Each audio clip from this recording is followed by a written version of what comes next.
हम यहां से वहां जाएंगे तो हमें एक पर्टिकुलर फोर्स लगाना पड़ेगा। इसलिए हम्म। जीवन में रोने से कुछ नहीं होता। और मेरी किताब भी यही आई कि रोने से कुछ होता है क्या? इस पर तो मैंने जो कविता लिखी थी, इसका जो टाइटल कविता है, तो मैंने लिखा था कि मिलना था जो नहीं मिला। बहुत कुछ रहता है जीवन में कि हम ये पा जाएं, हम ये हासिल कर लें, ये बना लें, ऐसा कुछ बना लें। लेकिन कई बार नहीं हो पाता क्योंकि हम उसके उस धारणा में हैं, जहां पर चले वहां पर चले। हारेंगे भी जीतेंगे भी, जो भी यहाँ पे आता है सबके साथ में वो दिव्यता नहीं रहती।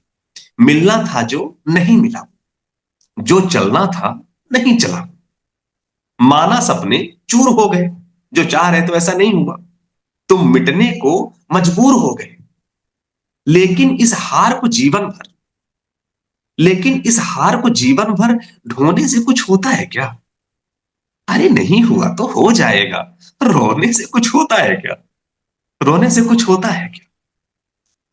नाम एक गिनवाओ मुझको, आसानी से मिला हो जिसको। हमने जिसके लिए तालियां बजाई हैं, हमने जिसकी कीर्ति को गढ़ा है, हमने दीवारों में जिसकी तस्वीरें लगाई हैं, उस व्यक्ति को हमने सिर्फ इसलिए स्वीकार किया कि उसके संघर्षों की कहानी हमें प्रेरित करती है। आज मुझे भारत रत्न मिल जाए यहाँ पे, और आप मुझे, अरे इसको किस लिए मिला? हम ये नहीं जानना चाहते उसने किया आगे, उसके संघर्ष में क्या रहा। अगर ये हो जाए कि उसने ये किया, ऐसे कर लिया, ये बस बात खत्म। ऐसा नहीं होता, उसके जीवन के संघर्ष। मैं भी कैलाश सत्यार्थी जी का देख रहा था, जिनको कि नोबेल पुरस्कार मिला। आप दादा, मैं कह बताना चाहूंगा, वो भोपाल के पड़ोस में विदिशा है, वहां से हैं वो। उनकी जब आप कहानी पढ़ते हैं, उन पर बहुत सारी डॉक्यूमेंट्री बनी है, वो देखते हैं कि किस तरीके से उनको पीटा जा रहा था, किस तरीके से वो लड़ रहे थे समाज से, और किस तरीके से बच्चों को बचा रहे थे कहां कहां से। उनकी किताब आई थी, तुम पहले क्यों नहीं आए। वो कभी पढ़ेंगे तो आप उनके जीवन का संघर्ष, तब आपको लगता है कि क्यों उनको नोबेल दिया गया हो। तो जो जहां पर है वो एक बड़ा संघर्ष, जैसे अभी अन्ना मैम ने कहा कि सबके जीवन में एक पैटर्न है, कोई ना कोई हर किसी चीज से जूझ रहा है। कोई कहता है, कोई नहीं कहता। कहने से चीजें आसान हो जाती हैं, और नहीं कहने से वो बीमारी बन जाती बिल्कुल। है। नाम एक गिनवाओ मुझको, आसानी से मिला हो जिसको। नाम एक गिनवाओ मुझको, आसानी से मिला हो जिसको। अरे जीत का अपना ढंग रहा है, उसका एक क्लास है। ऐसी थोड़ी ऐसे ही हो जाता है। बड़ी बड़ी चीजें हमें थोड़ी मुश्किल से मिलती है ना। जितने भी बड़े बड़े मंदिर हैं, सब पहाड़ों में ऊंचे देखते हैं। उनको चढ़ने में हालत खराब होती है। नाम एक गिनवाओ मुझको, आसानी से मिला हो जिसको। अरे जीत का अपना ढंग रहा है, पथ मुश्किल के संग रहा है। अब है मुश्किल तो है मुश्किल, अब है मुश्किल तो है मुश्किल, यूं डरने से कुछ होता है क्या? अरे नहीं हुआ तो हो जाएगा। रोने से कुछ होता है क्या? रोने से कुछ होता है क्या? दूसरी चीज आती है कि सबसे बड़ा रोग, क्या कहेंगे लोग, दुनिया तुमको क्या बोलेगी। हम सब ना किसी जगह पे जजमेंटल तो होते ही हैं। चाहे कितने भी ज्ञानी हो, चाहे कितने भी हो, कोई ना कोई धारणा बनाते हैं। और विज्ञान यही है कि हमें समझते रहना है कि कहीं हमारा परसेप्शन गलत तो नहीं है, कहीं हमारा परसेप्शन कहीं अनुचित तो नहीं पड़ता।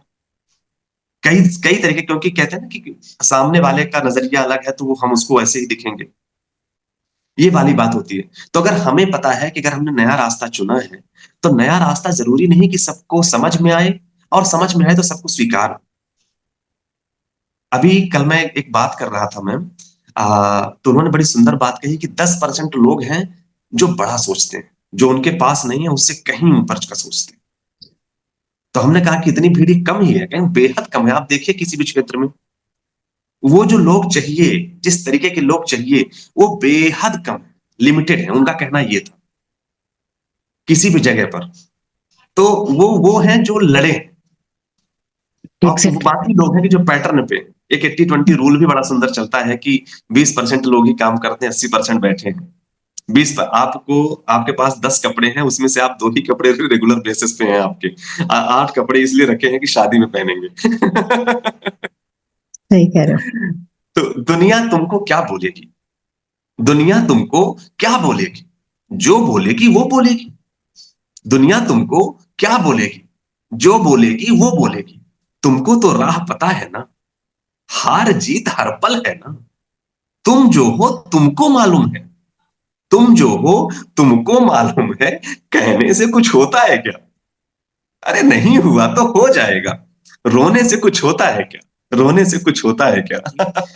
मुझे ऐसा लगता है कि जब ईश्वर हमें इस धरती पर भेजता है, तो वो हमें विज्ञान की स्वीकार्यता के साथ भेजता है कि मतलब तुम्हें जमीन पे ही चलोगे, उठोगे तो तुम्हें उस हिसाब से तुम्हारे ऊपर ग्रेविटी लगेगी। पानी पियोगे तो ये होगा, ये खाना खाओगे तो ये होगा। जैसा सुनोगे वैसा दिमाग विकसित होगा। जैसा विचार करोगे वैसा तुम्हारे भाव बनेंगे, तुम्हारे विचार बनेंगे, उससे ज़्यादा से ज़्यादा सब उस तरीके से लोग जुड़ेंगे। जैसे आप होंगे वैसे आपको लोग मिलेंगे। जैसी दृष्टि होगी वैसी सृष्टि होगी। तो ये जो सारी चीज़ें साथ में आती हैं, तो मुझे ऐसा लगता है कि जीवन में ये भी है कि जब हम इस पर चलते हैं, तो हमें थोड़ी मुश्किल भी आती है। चाहे कोई कितना भी हो। कोई ये दावा नहीं कर सकता, कोई भी मोटिवेशनल स्पीकर हो या कोई भी दावा नहीं कर सकता कि नहीं भाई, मैं तो सब कुछ टैकल कर ले जाता हूँ। ऐसा कभी नहीं होता। मैंने एक बार महादेवी वर्मा जी का एक बड़ा सुंदर इंटरव्यू सुना था। हालाँकि विषय से थोड़ा अलग है लेकिन कहीं-कहीं कनेक्ट होता है। उसमें बड़ी सुंदर बात ये थी कि उन्होंने कहा कि अ, नेहरू जी दुखी थे अपने किसी परिवार के किसी मेंबर का निधन हो गया था। तो वहाँ पर महादेवी वर्मा जी थीं और वो हमेशा बड़ी बात करते थे, सब कुछ करते थे। लेकिन वो वहाँ पर कुछ ऐसा कहती हैं वो कि "क्यों दुखी क्यों हो? क्या कैसा?" कहीं नहीं बस हो गया ऐसे, थोड़ा-सा लगता है।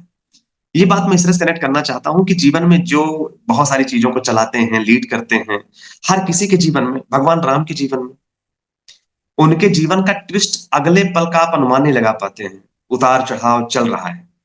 लेकिन हम उनकी कीर्ति करते हैं। अच्छा हमारी संस्कृति की ही नहीं, ये प्रकृति की ही एक ये बड़ी सुंदर वो है कि हम हारे हुए का भी बहुत स्वागत करते हैं, अगर उसने काम वीरतापूर्वक किया है।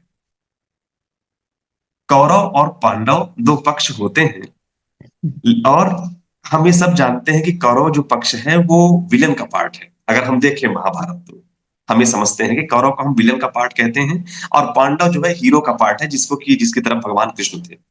लेकिन फिर भी देखिए हमारी संस्कृति की विशेषता है कि लोग भीष्म पितामह का नाम रखते हैं, लोग देवव्रत रखते हैं नाम, हम्म। लोग कर्ण नाम रखते हैं। जबकि उधर तो भैया वो तो लड़ उस तरफ से रहे थे ना, जो कि धर्म के विरुद्ध था।